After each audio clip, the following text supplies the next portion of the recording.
우리가 얘기하는 것은 이 땅에 성령이 오신 그 오순절을 기념하는 것입니다. 그래서 오늘 이 성령 강림절은 마가다락방에 오신 성령의 이 땅에 오심을 우리가 기념하는 날입니다. 오늘 말씀 보면 이렇게 기록됐습니다. 너희 중에 이와 같은 자들이 있더니 주 예수 그리스도의 이름과 우리 하나님의 성령 안에서 씻음과 거룩함과 의롭다 하심을 받았느니라, 이렇게 말씀 전합니다. 자, 앞에 뭐라고 되어 있죠? 이와 같은 자들이 주 예수 그리스도의 이름과 또 하나님의 성령 안에서 씻음을 받고 거룩함을 받고 의롭다 하심을 받았다고 얘기합니다. 그러면은 이와 같은 자들이 누굴까요? 너희 중에 이와 같은 자들이 있더니, 자, 앞에 고린도전서 6장 9절에 10절의 말씀을 보도록 합니다. 이와 같은 자들에 대해서 기록하고 있습니다. 보도록 하죠. 9절 10절입니다. 불의한 자가 하나님의 나라를 유업으로 받지 못할 줄을 알지 못하느냐. 미혹을 받지 말라. 음행하는 자나 우상 숭배하는 자나 간음하는 자나 탐색하는 자나 남색하는 자나 도적이나 탐욕을 부리는 자나 술 취하는 자나 모욕하는 자나 속여 빼앗는 자들은 하나님의 나라를 유업으로 받지 못하리라. 참 많은 사람들을 열거했지만 한마디로 뭐라고요? 이 불의한 자들, 의롭지 못한 자들, 즉 구원받지 못할 자들, 하나님의 유업, 하나님의 나라에 들어갈 수 없는 자들입니다. 그런데 이러한 자들이 어떻게 됐다고요? 이렇게 불의한 자들, 하나님 나라의 유업을 받지 못할 자들이 예수 그리스도의 이름과 성령 안에서 어떻게 됐다고요? 씻음을 받고 의롭다함 받고 또 구별된 거룩함을 받았다고 합니다. 오늘 말씀 보면은 분명히 예수 그리스도의 이름과 우리 하나님의 성령 안에서 이렇게 얘기하고 있습니다. 예수 그리스도의 이름과 성령은 떼어놓을 수 없는 우리 신앙의 본질인 것입니다. 즉 예수 그리스도 없이 우리가 성령 받을 수 없고 성령 받지 않고 예수 그리스도 믿을 수 없는 것입니다. 그래서 예수 그리스도의 이름 안에서 또 하나님의 성령 안에서 우리가 어떻게 된다고요? 불의한 자들이, 우리의 죄의 모습들이, 우리가 이 불의한 자들에 다 속하는 사람들입니다. 우리가 도둑질한 사람들이고요, 탐색하는 자들이고 불의한 자들이고, 전 그 수많은 죄를 어떻게 열거하겠습니까? 그래서 이와 같은 자들 얘기합니다. 이와 같은 자들이 예수 그리스도의 이름과 성령 안에서 오늘 어떻게 됐다고 얘기합니까? 세 가지 단계를 얘기하죠. 씻음을 받고 거룩함을 받고 의롭다 하심을 받았느니라 얘기합니다. 이것이 우리 신앙의 단계입니다. 씻음을 받았습니다. 우리가 죄의 씻음을 받았습니다. 거룩함을 받았습니다. 뭘 의미합니까? 죄의 씻음을 받은 그리스도의 성도로서 이 땅에서 구별된 삶을 살아가는 성도의 모습을 얘기합니다. 그리고 마지막에 의롭다 하심을 받았느냐, 의롭다 하심을 받았느니라. 하늘의 심판대 앞에서 우리가 칭의, 의롭다함을 받고 구원받은 우리의 신분을 얘기하는 것입니다. 즉 우리가 예수 그리스도의 이름 안에서 성령 안에서 우리의 죄들이, 우리의 불의한 우리의 이 신분들이 씻음을 받고 성도로서의 구별된 삶을 살아가며 마지막에는 참 승리의 면류관을 쓰는 의롭다함을 받는 그런 구원의 완성을 얘기하는 것입니다. 이 세 가지의 단어가 오늘 우리 신앙의 구원의 완성의 단계인 것입니다. 이것을 한마디로 얘기하면 뭘까요? 씻음을 받고 거룩함을 받고 의롭다함을 받았다. 우리 변화를 얘기하는 것입니다. 우리가 변화되는 것을 얘기합니다. 예수 그리스도의 이름 안에서 성령 안에서 우리가 변화되는 것을 얘기합니다. 자, 오늘 성령은 우리 교회와 성도와 온 세상을 변화시킵니다. 자, 누구부터 변화시킨다고요? 성도부터 변화시키고, 변화된 성도가 교회를 변화시키고, 교회가 세상을 변화시키는 것입니다. 그런데 여러분 참 이 한 사람을 변화시킨다는 건 참 쉽지 않은 일입니다. 교회를 변화시킨다는 건 더 힘든 일입니다. 더 나가서 세상을 변화시킨다는 건 참 감히 상상도 할 수 없는 일입니다. 그러나 그것을 가능케 하시는 분이 바로 우리 성령 하나님이십니다. 성령은 분명 우리를 통해서 세상을 변화시킨다고 하셨습니다. 우리를 통해서 교회를 변화시킨다고 하셨습니다. 먼저 우리가 변화되어야 하는 것입니다. 변화의 시작은 나부터 시작되는 것입니다. 성령의 역사는 교회가 성령의 큰 역사가도 우리가 변화되는 것이 아니라 우리가 먼저 성령 받고 우리가 교회를 변화시키는 것입니다. 그래서 오늘 저와 여러분 한 사람 한 사람이 변화되면은 교회가 변화되고 세상을 변화시킬 수 있습니다. 예수님께서는 하나님 나라를 설명하시면서 누룩의 비유를 말씀하셨습니다. 이런 말씀하셨죠. 자, 마태복음 13장 33절이죠. 또 비유로 말씀하시되 천국은 마치 여자가 가루 서말 속에 갖다 넣어 전부 부풀게 한 누룩과 같으니라. 천국의 비유인데요. 천국은 무엇과 같으냐 하면은 한 여자가 가로 서말, 곡식가루 서말이면은 꽤 많은 양이죠. 거기에 눈에 보이지 않는 작은 누룩을 넣었더니 그 가루 서말이 다 부풀었습니다. 뭘 얘기합니까? 눈에 보이지 않는 작은 누룩이 들어가서 그 서말을, 곡식가루 서말을 다 부풀게 한 것처럼 하나님 나라는 작은 생명 하나의 변화를 통해서 하나님 나라가 만들어지는 것입니다. 뭐 큰 것이 변화돼서 하나님 나라가 만들어지는 것이 아니라 내 작은 심령 하나가 변화가 되면 그것이 하늘나라의 큰 변화가, 하늘의 큰 부흥이 일어나는 것입니다. 성경에도 이런 역사가 많이 기록되어 있죠. 우리는 성경에 기록된 한 놀라운 사람의 변화를 발견할 수 있습니다. 그 한 사람의 변화를 통해서 그 눈에 보이지 않는 누룩이 들어가서 가로서말을 다 부풀게 했던 것처럼 그 한 사람의 변화를 통해서 초대교회 역사가 시작되었고요. 그 한 사람의 변화를 통해서 그 위대한 로마 제국이 국교가 바뀌었습니다. 그리고 그 한 사람의 변화로 인해서 이 땅에 복음이 선포되었습니다. 누구인지 잘 아시죠? 바울입니다. 바울. 그는 다메섹 강변에서 참 주님의 음성을 듣고 회심했습니다. 그리고 후에 아나니아에게 안수를 받을 때 성령이 임재했습니다. 성령을 받았습니다. 자, 주님의 음성을 듣고 회심하고 그리고 성령을 받고 아나니아 안수를 통해서 성령을 받았습니다. 그리고 나선 어느 누구도 상상할 수 없는 변화가 바울에게서 일어났습니다. 바울을 변화시킨 것은 뭔가요? 기독교 교리인가요? 아니요. 성령의 역사인 것입니다. 세상의 어떠한 지식과 논리, 어떠한 권력으로도 바울을 변화시킬 수 없습니다. 그러나 예수님의 음성 한마디에 그는 철저하게 무릎 꿇고 말았습니다. 그리고 아나니아에게 안수를 받은 후에 그는 완전히 다른 사람이 되어버렸습니다. 완전한 변화가 이루어졌습니다. 성령의 충만함을 받았죠. 오늘 본문 말씀 고린도전서 6장 11절 너희 중에 이와 같은 자들이 있더니 이 중에 하나의 대표적인 인물이 바울입니다. 예수를 핍박하던 자, 예수의 제자를 잡으러 가던 자, 그 누군가요? 바울입니다. 그가 주 예수 그리스도의 이름과 우리 하나님의 성령 안에서 어떻게 됐다고요? 씻음과 거룩함과 의롭다 하심을 받았느니라. 이렇게 바울은 변화됐습니다. 이 바울 한 사람의 변화가 사람들과 세상에 큰 영향을 끼치기 시작했습니다. 이 바울의 변화는 다른 제자들의 변화와는 좀 다른 변화였습니다. 어부들이었던 다른 제자들과 달리 바울은 율법학자였고요. 아주 당시에 참 로마의 시민권자였고 당시 기득권층이었습니다. 그리고 더 나아가서 그는 예수를 핍박하던 자였습니다. 그런 그가 변화했습니다. 예수의 제자들이 변화했을 때는 사람들이 그렇게 생각했을 수도 있습니다. 먹고 살기 힘든 그 어부들이 그 젊은 사람 하나 이상한 사람 쫓아가서 저 사람 쫓아가서 뭐 콩고물에 떨어질까 마치 그곳에 가면 뭐가 있을까 쫓아 나섰던 사람들이겠지라고 했지만은 바울은 그렇지 않았습니다. 그 자신이 이미 기득권층에 있던 사람인데 그가 변화가 된 것은 사람들에게 놀라운 충격이었습니다. 그가 어떻게 변화됐을까요? 그의 학식과 논리적인 사고는 로마서를 비롯한 신약 성경의 황금 같은 서신서를 완성했고요. 예수를 핍박하던 그의 열정, 그런 열정적으로 예수를 핍박했습니다. 그 열정이 어떻게 바뀌었어요? 복음을 증거하는 뜨거운 열정으로 바뀌었습니다. 그는 자신은 복음의 빛인 자라고 하면서 순교의 피를 흘리기까지 이 땅에서 복음 전파의 사명을 다했습니다. 여러분, 이 한 차례의 변화가 오늘 우리의 이 교회까지 온 것입니다. 우리가 이 서신서의 바탕들이 다 바울의 변화로 시작된 것입니다. 그 뒤에는 성령의 역사인 것입니다. 변화는 뭘 의미합니까? 변화는 영향력을 만들어냅니다. 성령이 임재하면은 본질적인 변화가 일어납니다. 그저 잠시 일시적인 변화가 됐다가 다시 돌아간 것이 아니라 일시적으로 변화가 됐다가 다시 돌아간 것은 변화가 아니죠. 일시적인 감동, 일시적인 은혜에 불과하고 마는 것입니다. 변화로 가는 것은 신분이 변화가 되고 우리의 모습이 변화가 되는 것이 아니라 우리의 속사람이 변화되는 것입니다. 일시적인 변화는요, 성령의 역사 없이도 얼마든지 가능합니다. 우리 참 감성적인 은혜 받을 수 있고요. 잠시는 참 성령 충만한 것처럼 보일 수 있습니다.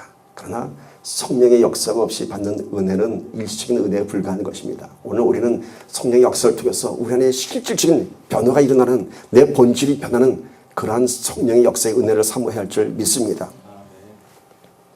한국에는 이런 프로그램이 있다고 합니다. 기독교 프로그램은 아닌데 무슨 그 수양하는 그런 프로그램 중에서 자신의 장례식을 체험하는 프로그램이 있다고 합니다. 그래서 직접적으로 자기가 다 수의를 읽고 본인이 관속에 들어갑니다. 관속에 들어가기 전에 유서를 다 쓰고 가족들한테 쓰고 이제 자기의 생을 마감하는 그런 글을 쓰고 관에 들어가서 몇 시간 동안 있는다고 합니다. 그 깜깜한 좁은 공간 안에서 그러면서 그런 일시적인 죽음을 체험한다고 합니다. 이걸 통해서 많은 사람들이 자기의 인생을 돌아보게 되고요. 또 참 좋지 않았던 관계 사람들을 용서하게 되고 참 많은 그런 감동을 받고 나온다고 합니다. 물론 나오면은 참 사람이 순해져서 나온다고 합니다. 죽음을 체험했기 때문에. 그러나 며칠이 지나고 나면은 또 본 모습으로 돌아간다고 합니다. 이건 뭘까요? 그건 변화가 아니라 잠시 동안의 감동인 것입니다. 정말로 내 삶이 변하고 신앙이 변하려면요, 본질적인 변화가 이루어져야 합니다. 어떤 프로그램에서 잠시 우리가 감동받을 수는 있습니다. 그러나 그것은 며칠 지나면 그 감동은 다 사라지고 마는 것입니다. 오로지 성령이 우리를 타치할 때만이 우리 안에 본질적인 변화가 나타나는 것입니다. 우리 안에 소프트웨어가 완전히 바뀌는 거예요. 내 생각하는 사고방식이 다르고요. 내 가치관이 바뀌어지고요. 모든 것이 다 뒤바뀌는 것입니다. 성령 받은 사람들의 간증은 다 똑같지 않습니까? 어제 봤던 하늘이 오늘 봤더니 다르다는 거예요. 어제 봤던 나뭇잎이 오늘 봤더니 다르다는 거예요. 왜 다를까요? 똑같은데. 보이는 것은 똑같지만 내 안에 성령이 임재하면요, 그 안에 하나님의 창조의 역사가 내 안에 감동이 되고요, 나를 향하신 하나님의 손길이 느껴진다는 것이에요. 즉 우리의 영적인 눈이 띄어지기 때문에 세상을 보는 눈이 달라지는 것입니다. 어제 그렇게 미웠던 아내가 성령 받고 나니까 내가 너무 부끄러운 거예요. 그것이 뭔가요? 일시적인 감동이 아니라 오늘 여보 미안해 했다가 며칠 지나서 다시 확 뒤엎는 그런 게 아니라 정말로 아내를 사랑함이 내 안에서도 본질적으로 변화가 일어나는 것입니다. 여러분 사모하십시오. 사모하십시오. 놀라운 변화가 일어납니다. 예수님께서 이 땅에 오셔서 보였던 첫 번째 이적이 뭐죠? 가나의 혼인잔치에서 물을 포도주로 만든 것입니다. 저는 예전에 평신도 시절에 이 부분을 보면서 참 이상하게 생각했습니다. 왜 예수님께서 이 땅에 오셔서 첫 번째 이적을 물을 포도주로 만드셨을까? 더 쉽게 얘기하면 왜 물을 술로 만드는 것을 이적을 만드셨을까? 차라리 멋지게 죽은 나사로를 살리셨든지 뭐 무리를 걸으신 것을 처음으로 했다면 세상에 다 뒤집어졌을 텐데 왜 혼인잔치에서 포도주가 떨어지니까 왜 물을 포도주로 만들었을까? 그게 좀 의문이었어요. 의문이 풀렸죠, 나중에는. 여러분 뭘 의미합니까? 물이 포도주로 변하는 것은 예수님의 피로 말미암아. 포도주는 피요, 생명을 의미합니다. 영원한 생명을 소유하는 그러한 변화를 얘기하는 것입니다. 다시는 돌아갈 수 없는 물이 포도주가 됐습니다. 포도주는 포도주이지 다시 물로 돌아갈 수가 없습니다. 오늘 우리가 변화됐다고 하는 것은 이제 하나님의 자녀가 된 것이고요. 다시 사탄 것에 묶이는 그런 세상의 자녀가 될 수 없는 것입니다. 오늘 성령은 이렇게 변화될 수 없는 사람을 변화시킵니다. 이러한 불의한 사람들, 너희가 이렇게 속했던 이런 자들을 예수 그리스도의 이름 안에서 하나님의 성령 안에서 변화시키는 것입니다. 물은 물이지 절대로 포도주가 될 수 없습니다. 그러나 성령은 물을 포도주로 만드십니다. 그것이 성령의 역사인 것입니다. 뭘 의미합니까? 우리가 변화될 수 없다고 하는 사람마저도 저 사람은 절대 변화될 수 없어. 우리의 생각이죠. 그러나 성령께서 역사하시면 물이 포도주가 되듯이 전혀 다른 사람으로 바뀌고 마는 것입니다. 이렇게 성령으로 변화된 것은요, 다시 돌아가지 않습니다. 변화되지 않습니다. 다시 물로 되지 않습니다. 물이 포도주가 되는 것은요, 화학적으로는 설명할 수 없는 그런 기적의 현상이죠. 다시 돌아갈 수 없는 물이 포도주가 됐기 때문에 우리가 성령 받고 성령이 쭉 마름이 소멸될 수는 있지만은 성령 받은 사람은 다시 육의 사람이 될 수 없습니다. 그것이 바로 성령으로 인침을 받았다고 하는 것입니다. 그런데 때로 보면은 성령 받았다고 하는 사람이 참 이해가지 않는 삶을 살아가는 것을 볼 수 있습니다. 뭘 의미할까요? 이것은 변화가 된 것이 아니라 잘못 변화되어서 변질된 것입니다. 변질된 것입니다. 변질된 건 뭘 얘기합니까? 나쁜 말로 얘기하면 음식이 상한 것을 변질했다고 그러죠. 오늘 우리 성령 안에서 아름다운 변화가 일어나야 되는데 잘못되면 변화가 아니라 변질되고 마는 것입니다. 변질되면 뭔가요? 정상적인 세포가 변질되면 암세포가 되고 맙니다.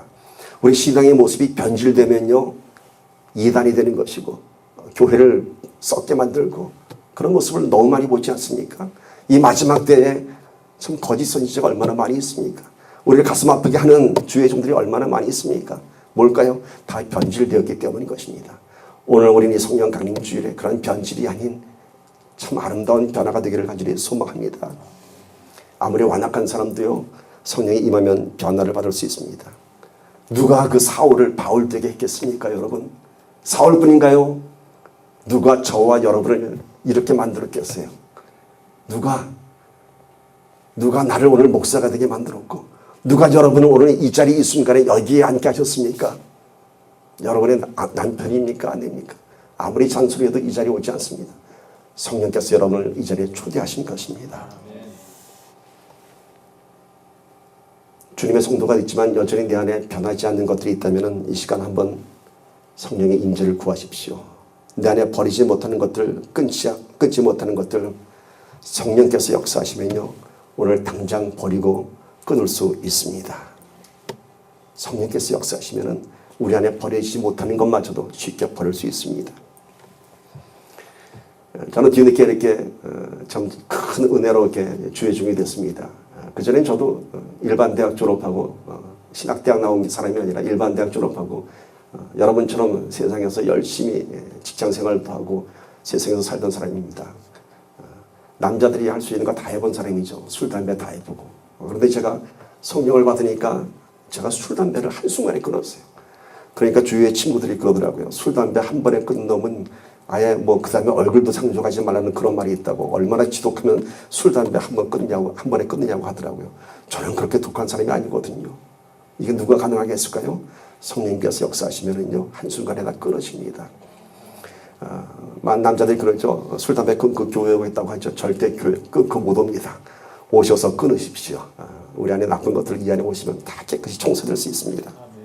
그렇다면 우리 성령께서 어떻게 역사하실까요? 우리가 그 사모하는 성령이 어떻게 역사하실까요? 간절히 기도하고 회개할 때에 이미 이 자리에 와 계신 성령님께서 우리들의 심령을 만지시고 치유하실 것입니다.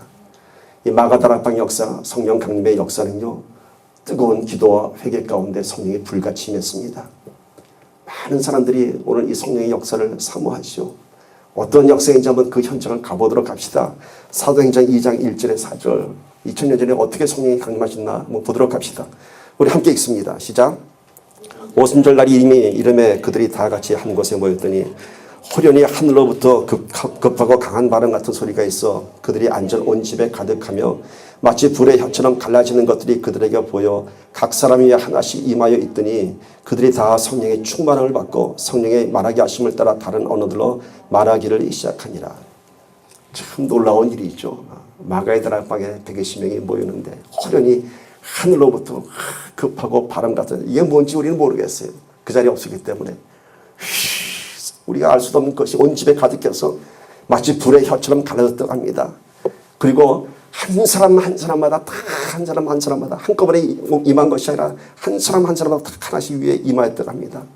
그런데 성령의 충만을 받으니까 성령께서 그 입술을 만져주셔서 다 방언을 강나라 말로 얘기했다고 합니다. 우리가 이 역사를 보면서요, 참 우리가 주의해야 할 것이 있습니다. 우리가 잘못된 환상을 가지면 안 됩니다. 무슨 말이냐 하면요, 우리가 이러한 장면을 보면서 우리 교회도 좀 이런 역사가 일어나면 안 될까? 우리도 타고는 이 예배 자리에 그냥 바람같이 확 성령이 불어서 막 불같이 갈라지고 여기저기서 막 회개가 터지고 막 방언이 쏟아지고 그러면은, 야, 그러면 우리 교회 사람들 많이 올 텐데. 사모하십니까, 여러분? 사모하십니까? 그런데 죄송스럽겠지만은 안타깝게도 이러한 오순절 성령 강림 같은 사건은 다시는 반복되지 않습니다. 예수님의 십자가 사건이 다시 반복되지 않는 것처럼 성령이 마가다락방에 임하시는 그 첫 번째 이런 놀라운 드라마 같은 사건은 절대 반복되지 않습니다. 왜 그런지 아세요? 이미 오셨기 때문인 것입니다. 이미 성령은 이 땅에 임해서 우리와 함께 계십니다.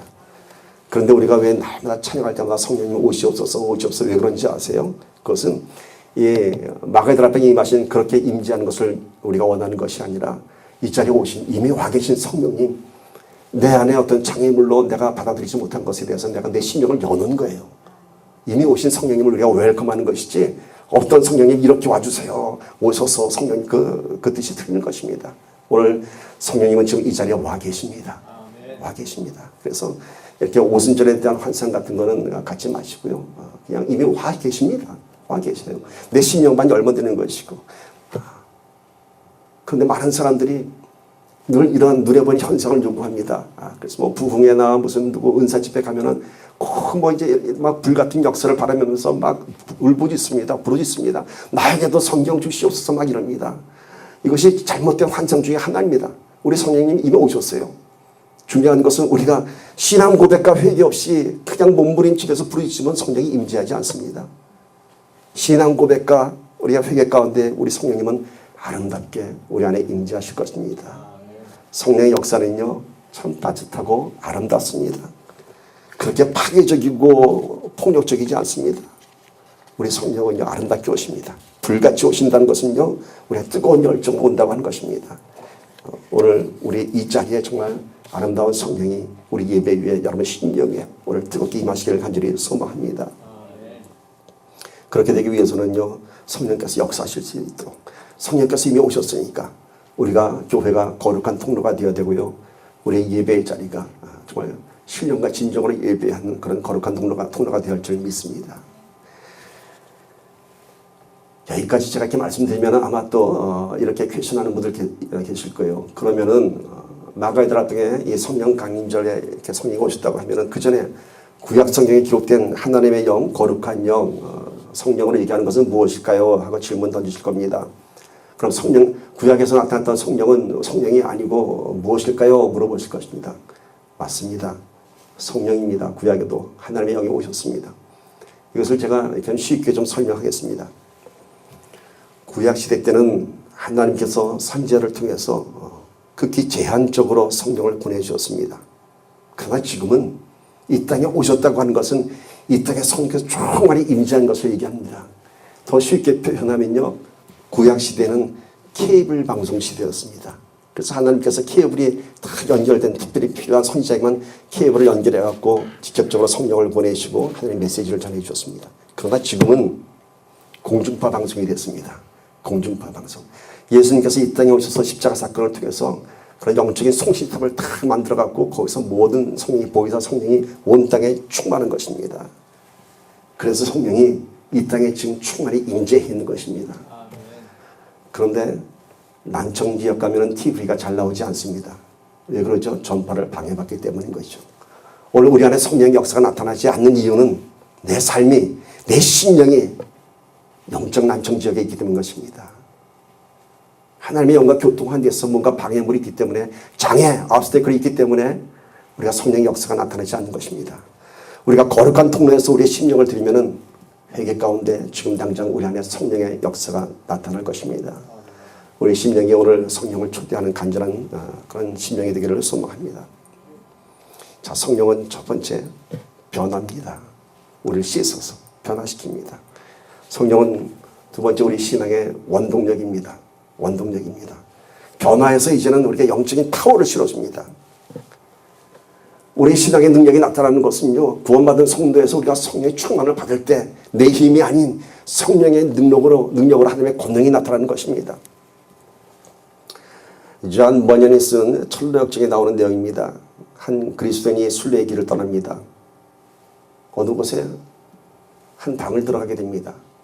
그러자 그 방에 어떤 사람이 방을 쓸고 있는데 먼지가 가득한 방에서 빗자루로 먼지를 씁니다. 그러니까 어떻게 될까요? 먼지가 다 날리면서 그 먼지가 다시 또 방에 쌓이게 됩니다. 그래서 자기를 인도하는 인도자에게 묻습니다. 이게 무슨 뜻입니까? 이 방에 들어갔더니 사람이 청소를 하긴 하는데 빗자루를 계속 먼지를 쓰는데 그 먼지가 폴폴 나더니 다시 또 다 바닥에 주저앉습니다. 인도자가 이런 대답을 합니다. 저것이 바로 율법이니라. 바르게 해보려고 애쓰고 또 애쓰고 노력하면 노력할수록 점점 더 죄가 많아지고 점점 더 더러워지느니라. 이렇게 얘기합니다. 바로 옆방을 들어갔더니 그 옆방에도 똑같이 먼지가 많이 쌓여있는데 이 사람은 물을 뿌린 후에 청소를 합니다. 깨끗하게 먼지가 청소가 됩니다. 그러자 이건 무슨 뜻입니까? 얘기하니까 이것은 성령이니라, 이것이 은혜의 역사니라 얘기합니다. 여러분, 예수 이름 안에서 하나님의 성령 안에서 씻음을 받는다고 합니다. 내 힘으로 씻음 받는 거 아닙니다. 성령으로 씻음 받아야 되는 것입니다. 물로 죄를 깨끗이 씻어버린 것처럼 세례가 뭘 의미합니까? 내 죄의 회개를 의미하는 것입니다. 물속에 들어가서 내 죄를 다 담고 다시 태어날 때 방 안에 가득히 쌓인 먼지를 물로 다 씻어내고 청소해야 하는 것처럼 오늘 성령은 그렇게 우리의 죄를 씻어주는 것입니다. 그래서 신앙은요, 나의 힘으로 씻음 받는 거 아니고 신앙은 내 힘으로 되는 것 아닙니다. 내가 아무리 열심히 뛰어도 성령께서 함께 하시지 않으면요, 먼지만 풀풀 납니다. 사람 냄새만 납니다. 내가 뛰면은 무슨 말씀인지 아세요? 나는 부족하지만은 성령께서 나와 함께 하시면은 성령의 능력이 나타나는 것입니다. 아름다운 향기가 나타나는 것입니다. 내 인간의 냄새가 아닌, 내 열정이 아닌 성령의 향기가 나타나는 것입니다. 그것이 바로 성령의 영적 에너지인 것입니다. 스가랴서 4장 6절 보십시오. 만군의 여호와께서 말씀하시되 이는 힘으로도 되지 아니하며 능력으로 되지 아니하고 오직 나의 영으로 되느니라 얘기합니다. 우리 삶의 문제의 열쇠는 바로 성령입니다. 내 힘으로 되는 것이 아닙니다. 내 능력으로 되는 것이 아니라 오직 하나님의 영, 성령으로 되는 것입니다. 내가 싸우고 내가 이기려 하니 늘 내가 힘들고 지치고 결국 쓰러지고 마는 것입니다. 오직 주의 성령으로 우리는 영적 전쟁에서 승리할 수 있는 것입니다. 가끔 그런 경험을 하죠. 어느 방문을 열 때 열쇠 좀 주세요 하니까 이만큼 열쇠 꾸러미가 달린 열쇠 꾸러미를 줍니다. 미국은 열쇠 꾸러미 많이 달고 다니잖아요. 한 10몇 개 달린 열쇠 꾸러미를 줍니다. 그러면 이 중에 어떤 거예요 하고 물어보고 좀 끼어들 텐데 급하니까 막 껴봅니다. 근데 이상하죠. 그때는 맨 마지막 열쇠에 가서 열려요. 처음부터 열리면 얼마나 편해요. 이것도 아닌가 봐. 점점 더 급해집니다. 머피의 법칙 같아요. 꼭 마지막 열쇠에서 문이 열리는 거예요. 그러면서 에이 하면서 꼭 마지막에 열린단 말이야. 그러죠. 마치 우리들의 모습 같습니다. 이것저것 해보다가 다 안 되면 마지막에 하나님 앞에 나오는 미련한 모습입니다. 미련한 자는 자기 힘으로 하는 자가 미련한 자입니다. 지혜로운 자는 성령께 매달리는 자입니다. 성령의 능력을 구하는 자가 그 첫 번째 열쇠를 손에 줄 것입니다. 그럼에도 불구하고 우리 안에는 늘 두 가지 마음이 있죠. 갈라디아서 5장 16절 18절 보시면요. 내가 이르노니 너희는 성령을 쫓아 행하라. 그리하면 육체의 욕심을 이루지 아니하리라. 육체의 소욕은 성령을 거스리고 성령의 소욕은 육체를 거스리나니 이 둘이 서로 대적함으로 너희의 원하는 것을 하지 못하게 하려 함이니라. 너희가 만일 성령의 인도하시는 바가 되면 율법 아래 있지 아니하리라. 여러분 보세요. 우리 안에 늘 두 가지 마음이 있다고 합니다. 성령 정말로 사모하는 마음이 있는가 하면은 육체의 소욕을 따라갈 때도 있습니다. 이게 서로 두 개 대적해서 결국은 어떻게 된다고요? 바울은 고백하죠. 결국은 내가 그 사망의 죄의 법에 쓰러지고 마는 것을 고백합니다. 이것을 이기는 것이 뭐예요? 생명의 성령의 법인 것입니다. 오늘 우리가 두 가지 마음이 충돌할 때 우리가 이겨야 됩니다. 그렇게 부르짖고 울부짖으면서 그렇게 힘들게 싸울 필요 없어요. 여러분 언젠가도 제가 얘기했지만은 2%의 법칙이 있지 않습니까? 내가 1%만 더 드리십시오. 자, 두 가지 마음이 50대 50에서 싸웁니다. 그때 내가 1%만 하나님의 법을 따라 보십시오. 이쪽이 어떻게 될까요? 51%가 되고 이쪽이 49%가 되면 2%의 차이로 결국 이 저울은 기울게 되어 있습니다. 그 1%가 바로 나의 의지고 나의 선택입니다. 그 1%에 의해서 결국 100%로 다 성령의 힘으로 우리가 충만해지는 것입니다. 오늘 우리가 이런 2%의 훈련이 되어 있다면요. 선택의 순간에 갈등하지 않고 영의 사람이 될 것입니다. 성령이 충만하면요. 두 가지 선택 가운데서 늘 2%의 선택을 할 수 있습니다. 1%만 드리자. 1%만 드리자. 그것이 내가 이기는 법입니다. 내 안에 성령이 충만하면요. 이제는 세상의 유혹과 갈등 가운데서 언제나 이길 수 있습니다. 그렇게 금식기도 40일 안 해도 언제나 이길 수 있어요. 이것이 훈련되면 돼요. 늘 2%의 선택에 훈련되면은 깊은 바닷속에 잠수정이 들어갑니다. 잠수정이고 깊은 바다에 들어가기 위해서는요. 그 안에 기압을 바다의 그 압력하고 똑같이 맞춰줘야 돼요. 심해 500m 들어가면 그 안에 막 수십 기압이 있으면요. 그 잠수정 안에도 똑같은 기압을 만들어줘야 돼요. 그렇지 않으면 그 안에 사람이 살 수가 없고 배가 다 폭발되고 맙니다. 그런데 이상한 게 있죠.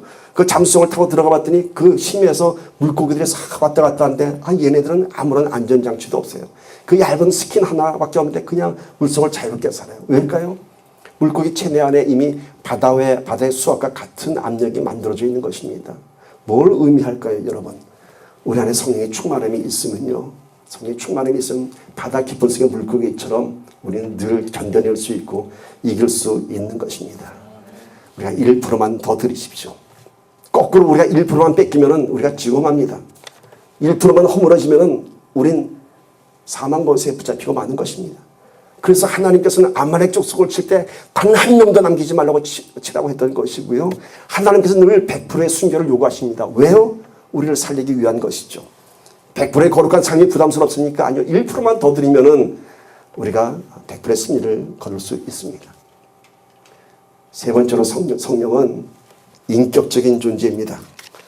우리가 성령 얘기하면은 뭐 성령 충만함을 주십시오.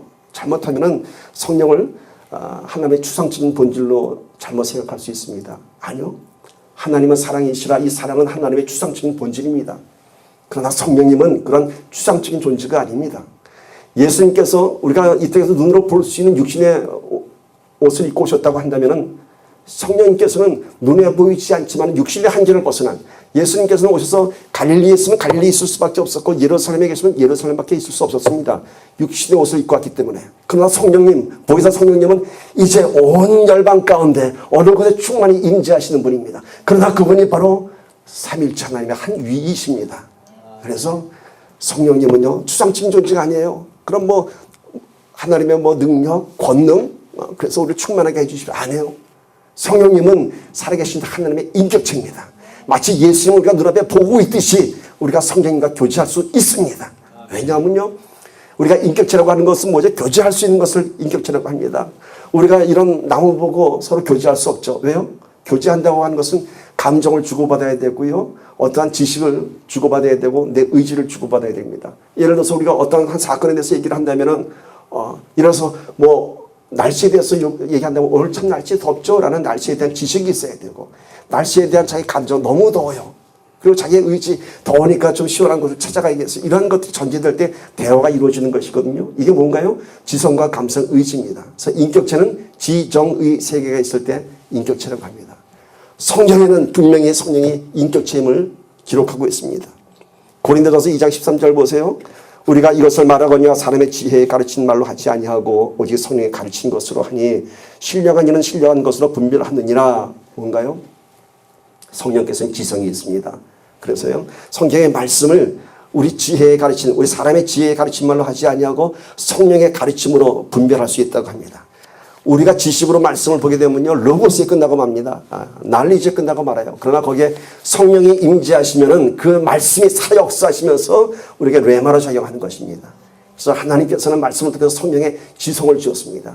우리가 성령과 교제하면요 우리가 이해할 수 없는 성경의 말씀들이 깨달아지고 그 말씀이 내 삶 속에 적용이 되고 그 말씀들이 내 삶 속에 선포된다고 하는 것입니다. 이제는 말씀을 그렇게 글자로 보지 마시고 여러분 성령께서 가르쳐 주시는 가르침으로 받아들이길 축복합니다. 두 번째 성령은 감성이 있으십니다. 로마서 8장 26절 보세요.